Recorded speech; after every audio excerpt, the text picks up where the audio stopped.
கார்த்திகை தீபம் சீரியல்ல என்ன நடக்க போகுதுன்னு பார்க்கலாம். வாங்க வீடியோக்குள்ள போகலாம்.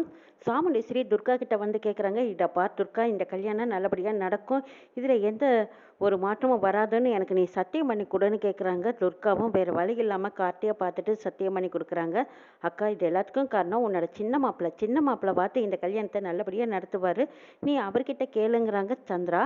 சாமுண்டீஸ்வரியும் ஆமாம் மாப்பிள்ளை, சந்திரா சொல்கிறதும் சரிதான், இந்த கல்யாணத்தை நீங்கள் நல்லபடியாக நடத்தி கொடுப்பீங்கிற நம்பிக்கையில் தான் மாப்பிள்ளை இருக்கேன், நீங்கள் முன்னால் நின்று எல்லாம் நல்லபடியாக நடத்தி கொடுப்பீங்க நம்பிக்கையில் தான் நானும் போகிறேன். இந்த பார் துர்கா, மனசில் எதையும் வச்சுக்காத, மாப்பிள்ளை வீட்டுக்கு நீ சத்தியம் பண்ணியிருக்க, கவனமாக இருன்னு சொல்லிட்டு போகிறாங்க சாமுண்டீஸ்வரி. என்ன மாமா இது, அம்மா இப்படி வேறு சத்தியம் வாங்கிட்டு போகிறாங்க, நான் என்ன செய்வேன்னு தெரியல, தாலி கட்டும்போது அந்த இடத்துல நவீன் இல்லைன்னா நான் வேறொரு முடிவை தேடிக்குவேங்கிறாங்க. இங்கே ரேவதி சொல்கிறாங்க, இதப்பா துர்கா, இது எல்லாத்துக்கும் பின்னாடி சித்தி தான் இருக்காங்கன்னு நல்லா தெரியுது, அவங்களுக்காக நீ உயிரை மாற்றிக்கணுமா என்ன, நாங்கள் இருக்கிறமெல்லாம் எல்லாம் நாங்கள் பார்த்துக்குறோம், நீ ஒன்றும் அவசரப்பட்டு ஏதோ ஒரு முடிவெல்லாம் எடுக்காதேங்கிறாங்க ரேவதி. லூஸ் மாதிரி பேசிகிட்டு இருக்காத துர்கா, எல்லாம் நல்லபடியாக நடக்கும், நாங்கள் பார்த்துக்குறோன்னு சொல்லிட்டு போகிறாங்க கார்த்தி. நல்லபடியாக நடந்தால் சந்தோஷம்தான், நவீன் கூட சேர்த்து வச்சாங்கன்னா சேர்ந்து வாழலாம், இல்லைன்னா வேறொரு முடிவை தேடிக்க வேண்டியதான்னு மனசில் முடிவெடுக்கிறாங்க துர்கா. சாமுண்டீஸ்வரி துர்காவுக்காக வாங்கி வச்ச சீர்வரிசைகள் எல்லாம் மாப்பிள்ளை வீட்டிலேருந்து பார்த்துட்டு இருக்காங்க. அதை சாமுண்டீஸ்வரி அம்மா வந்து பார்க்கும்போது, என்ன சம்மந்தி சீர்வரிசையெல்லாம் பார்த்துட்டு இருக்கீங்க, கம்மியாக இருக்குதான்னு பார்க்குறீங்களாங்கிறாங்க. ஐயோ இல்லைங்க, ரொம்ப பிரமாண்டமாக வாங்கி வச்சுருக்கீங்க, அதைத்தான் நாங்கள் பார்த்துட்டு இருந்தோங்கிறாங்க. எல்லாம் கம்மி தான், இன்னும் வேணும்னாலும் கேளுங்க, வேணுங்கிறத நான் வாங்கி தரேன், என் பொண்ணுக்கு தானே செய்கிறேன், வேறு யாருக்கு செய்கிறேன்ட்டு போகிறாங்க சாமுண்டீஸ்வரி.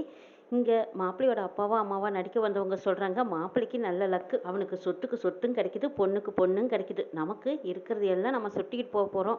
ஆனால் பாவம் சாமுண்டீஸ்வரி அம்மாவை ஏமாத்துறோமே நினைக்கும் போது கஷ்டமாக தான் இருக்குது, என்ன செய்கிறது, நம்ம பழைக்கிற வழியைத்தானே பார்க்கணும், சரி சரி வா போகலாம் அப்படின்னு அவங்க ரெண்டு பேரும் அங்கேருந்து போகிறாங்க. இந்த கல்யாணத்துக்கு மாயா வர்றாங்க. மாயா வரும்போது கையில் துப்பாக்கியோடு வர்றாங்க.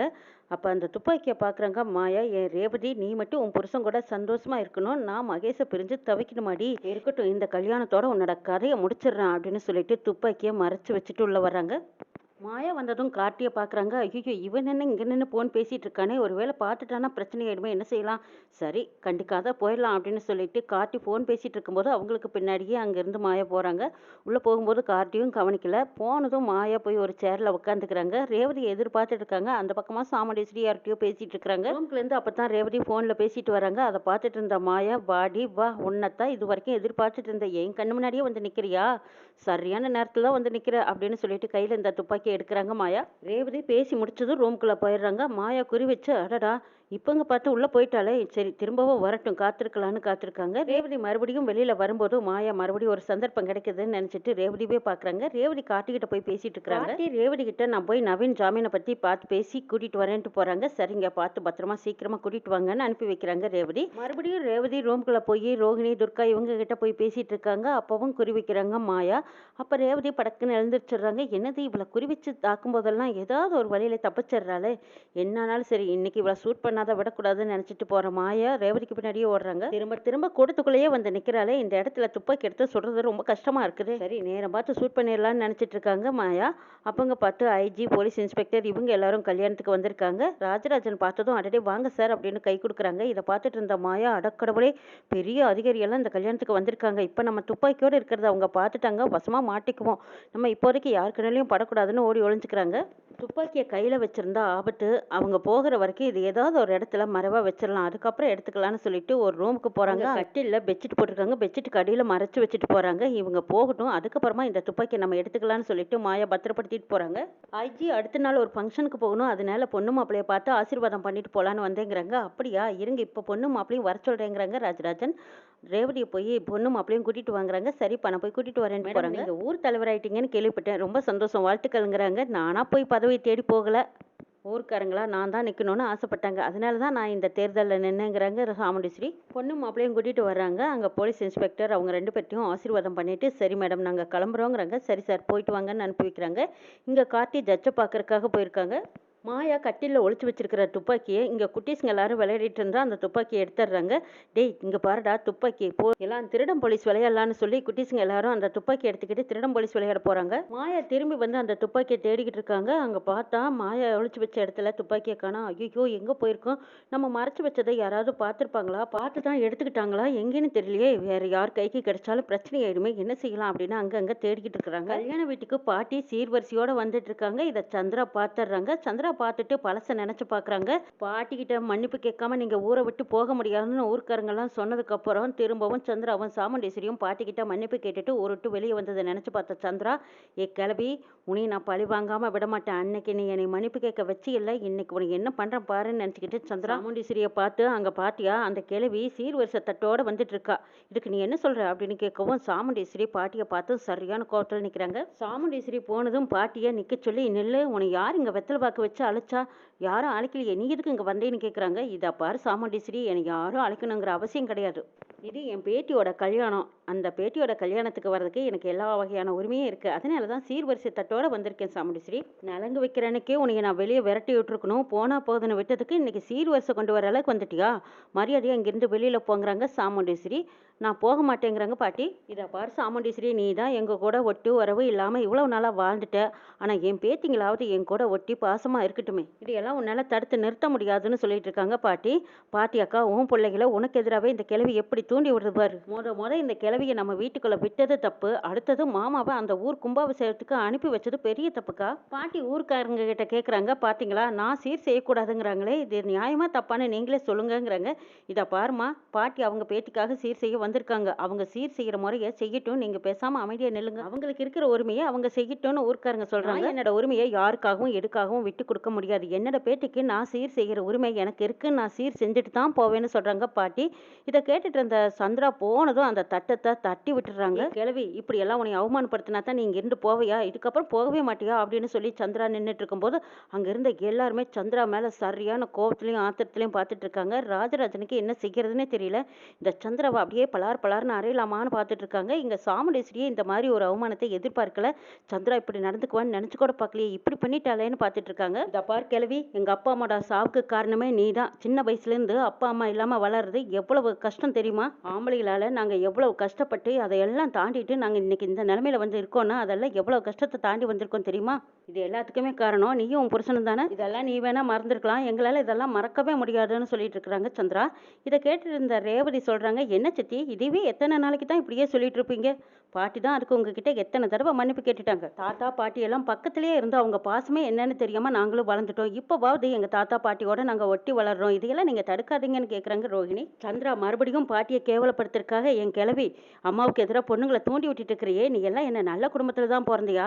இவ்வளவு தூரம் நாங்க சொல்லிட்டு இருக்கோம், திரும்ப இங்க வந்து நிக்கிறியா அப்படின்னு சந்திரா பாட்டியை திட்டிட்டு இருக்கும்போது ராஜராஜனுக்கு கோவம் வந்ததும் சந்திராவை வந்ததும் ஓங்கி பலார்னு ஒரு அறை போடுறாங்க. எங்க அம்மாவை பார்த்தா ஊரே கையெடுத்து கும்பிடும், ஆனா நீ எங்க அம்மாவை பார்த்து என்ன கேள்வி கேட்குற அப்படின்னு மறுபடியும் செவனி திரும்புற மாதிரி பலார்னு ஓங்கி ஒரு அறை விடுறாங்க. பாட்டி ஓடி வந்து, ராசா வேண்டாம் விடுப்பா, அவளுக்கு தெரிஞ்சது அவ்வளவுதானுங்கிறாங்க. அம்மா, உங்களை இவ்வளவு சாதாரணமா இடப்பட்டவளை இப்படியே சும்மா விடக்கூடாதுமா, ஒரு தடவையாவது புரிய வைக்கணுங்கிறாங்க ராஜராஜன். இந்த பக்கம் சாமுண்டீஸ்வரி, என்ன கிழவி, நீ நினைச்சது நடந்துருச்சுல்ல, நீ வந்து சண்டையை உருவாக்கிட்டு அதுக்கப்புறம் வேடிக்கை பார்த்துட்டு நல்லவ மாதிரி நடிச்சிட்டு போறியா? இதை பாரு, இதுக்கப்புறமா நீ இங்க நின்னா நாங்க இங்க இருக்க மாட்டோம். என் குடும்பத்தை கூட்டிட்டு நாங்க வெளியே போறோம். ஒன்னு நீ இருக்கிறியா இல்ல நாங்க போகட்டுமாங்கிறாங்க சாமுண்டீஸ்வரி. சாமுண்டீஸ்வரி, எனக்காக நீங்க யாரும் வெளியில போக வேண்டாம். என் பேட்டியோட கல்யாணம் நல்லபடியா நடக்கட்டும்.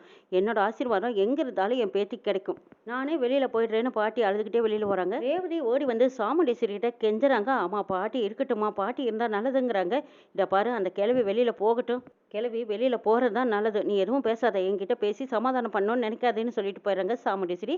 இப்படி சொல்றாங்களே அம்மா அப்படின்னு நினைச்சிட்டு மறுபடியும் ரேவதி ஓடி போய் பாட்டி கிட்ட கேட்குறாங்க, பாட்டி நீங்க இருங்க பாட்டிங்கிறாங்க. இல்லை கண்ணு, நான் இருந்தா பிரச்சனை தான் வரும், நான் இங்கிருந்து வெளியில போறேன், கல்யாணம் நல்லபடியா நடக்கட்டுங்கிறாங்க. ராஜராஜன் வந்து, அம்மா நீங்க இருங்கங்கிறாங்க. இல்லப்பா, என் பேத்தியோட கல்யாணம் நல்லபடியா நடக்கட்டும், அவெல்லாம் கண்ணார பார்த்து சந்தோஷப்பட்டும்பா. நான் எங்க இருந்தா என்ன, என்னோட ஆசீர்வாதம் என் பேத்திக்கு எப்பவுமே இருக்கும். நான் இங்க இருந்தா பிரச்சனை தான்ப்பா ஆகும், நான் கிளம்புறேன்ட்டு போறாங்க. இங்க கார்த்தி நவீன வெளியில கொண்டு வரதுக்காக லாயரை கூட்டிகிட்டு போய் ஜட்ஜை பார்க்க போயிருக்காங்க.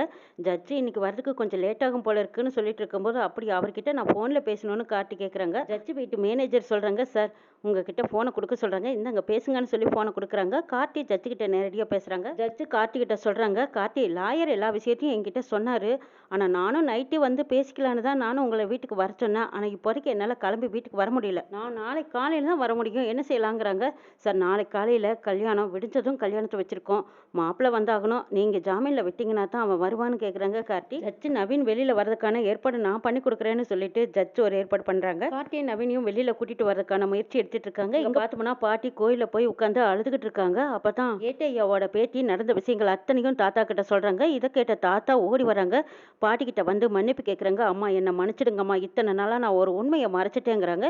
இதை கேட்ட பாட்டி அதிர்ச்சி அடைகிறாங்க. என்னப்பா, என்ன உண்மையை நீ மறைச்ச எங்ககிட்ட? இது வரைக்கும் நீ ஒண்ணுமே எங்ககிட்ட மறைச்சது இல்லையே, அந்த மாதிரி ஒரு சந்தர்ப்பமும் ஏற்படல. அப்படி இருக்கு, நீ என்ன உண்மையை எங்ககிட்ட மறைச்ச அப்படின்னு சொல்லவும், ஆமாங்கம்மா, சாமுண்டீஸ்வரி அம்மா உங்க மேல இன்னைக்கு இவ்வளவு கோவமாவும் வெறுப்பாவும் இருக்கிறதுக்கு காரணமே நான் தான்ங்கிறாங்க. இதை கேட்ட பாட்டி அதிர்ச்சி அடைகிறாங்க. என்னப்பா சொல்ற, என்ன சொல்ற, உண்மையை சொல்லு அப்படின்னு பாட்டி கேட்கவும், அப்பதான் ஏட்டையா நடந்தது எல்லாம் சொல்றாங்க. அம்மா, சாமுண்டீஸ்வரியோட அம்மா தானா இறக்கல, அவங்களுக்கு யாரோ விஷம் வச்சு கொண்டுட்டாங்க. போஸ்ட்மார்ட்டம் ரிப்போர்ட் வந்ததுமா, அந்த ரிப்போர்ட்டை கொண்டுகிட்டு தான் நான் ஐயாவை பார்க்கறதுக்காக வந்தேன். அப்பதான் முத்துவேலு என்னை தடுத்து நிறுத்தி, இந்த ரிப்போர்ட்டை கொண்டு ஐயா கிட்ட கொடுக்க கூடாது, இது ஏன் கிட்ட கொடு, அந்த அம்மா விஷம் சாப்பிட்டு தான் செத்துதுங்கிற உண்மையை நீ யாருக்கிட்டையும் சொல்லக்கூடாது, அப்படி சொன்ன உன் குடும்பத்தையே இல்லாம பண்ணிடுவேன்னு முத்துவேலு என்னை மிரட்டினான்மா.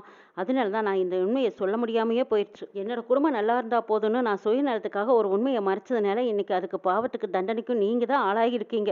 இன்னைக்கு என் கண்ணு முன்னாடியே நீங்க அசிங்கப்பட்டு வந்துட்டீங்களேம்மா. இதை என்னால பார்த்துக்கிட்டு அமைதியா இருக்க முடியல. அன்னைக்கு உங்க பேரன் தான் என் பேத்தியை திருட்டு பழியில இருந்து காப்பாத்தினாரு. அந்த நன்றி விசுவாசமும் சரி, இன்னைக்கு வரைக்கும் உங்களுக்கு ஒரு நான் தப்பு பண்ணிட்டேன்னு என் மனசு தினம் தினம் குற்ற உணர்ச்சியில நான் துடிச்சுக்கிட்டு இருக்கேம்மா. என்னைய மன்னிச்சிடுங்கம்மா. இதுக்கப்புறமும் அந்த முத்துவேல் என்னைய மிரட்டினா நான் இனிமே சொல்லாம இருக்க போறதில்ல. இந்த உண்மையை நான் போய் இப்பவே சாமுண்டீஸ்வரி அம்மா கிட்ட சொல்றேங்கிறாங்க. இந்த விஷயத்தை கேட்டதும் பாட்டி அப்படியே உணர்ச்சி வசப்பட்டு நிக்கிறாங்க. அட பாவி, இவ்வளவு நாளா என் குடும்பத்துல இப்படி விளையாடிட்டீங்களே. சாமுண்டீஸ்வரி பேசும்போதெல்லாம் நான் துடிச்சு போய் குற்ற உணர்ச்சியில நின்னுட்டு இருந்தேன். ஆனா இதுக்கு பின்னாடி இப்படி ஒரு காரணம் இருக்கும்னு எனக்கு தெரியாம போச்சேப்பா. சரி வா, போய் சாமுண்டீஸ்வரி கிட்ட நடந்த உண்மைகளை எல்லாம் சொல்லலாம் அப்படின்னு பாட்டி ஏட்டையாவை கூட்டிக்கிட்டு மறுபடியும் கல்யாண மண்டபத்துக்கு ஓடி வராங்க. திரும்பவும் பாட்டி வந்து நிக்கிறத பார்த்த சாமுண்டீஸ்வரி இன்னும் கடும் கோவத்துல இருக்காங்க. என்ன மறுபடியும் நீ போகாம திரும்ப திரும்ப வந்திருக்கியா?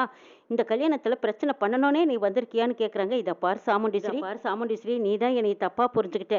இங்க பாத்தியா, இந்த ஏட்டையா நடந்த உண்மைகளை சொல்ல வந்திருக்காரு. நடந்தது என்னன்னு ஒரு நிமிஷம் நீ காது கொடுத்து கேளுன்னு கேக்குறாங்க பாட்டி. உன் பேச்சை நான் கேட்கணுங்கிற அவசியம் கிடையாது, நீ மரியாதையா இங்க இருந்து போ அப்படின்னு சாமுண்டீஸ்வரி சரியான கோவத்தோட உச்சத்துல இருக்காங்க. அப்ப ஏட்டையா முடிஞ்ச வரைக்கும் சாமுண்டீஸ்வரி கிட்ட உண்மையை சொல்லணும்னு வந்திருக்காங்க. அங்க முத்துவேல் சிவனாண்டி ரெண்டு பேரும் வந்து மறுபடியும் ஏட்டையாவை மிரட்டுறாங்க. சாமுண்டீஸ்வரிக்கு எப்படித்தான் உண்மையை புரிய வைக்கிறனே தெரியலையே அப்படின்னு மறுபடியும் பாட்டி தோத்து போய் திரும்பும் போதுதான் அங்க கார்த்தி வந்து நிக்கிறாங்க. கார்த்தி கூடவே சரவணன் இன்ஸ்பெக்டரும் வந்திருக்காங்க. இன்ஸ்பெக்டர் வந்ததும் மாப்பிள்ளை வீட்டார கைது பண்றாங்க. இதை பார்த்துட்டு இருந்த சாமுண்டீஸ்வரி, மாப்பிள்ளை என்ன பண்ணிட்டு இருக்கீங்க அப்படின்னு கார்த்தி மேல கோவப்படுறாங்க. அத்தை, இப்ப வந்திருக்கிற மாப்பிள்ளை ஒன்றும் ஒரிஜினல் மாப்பிள்ளை கிடையாது. அவங்களோட அப்பா அம்மாவும் அவங்களுக்கு உண்மையான அப்பா அம்மா கிடையாது.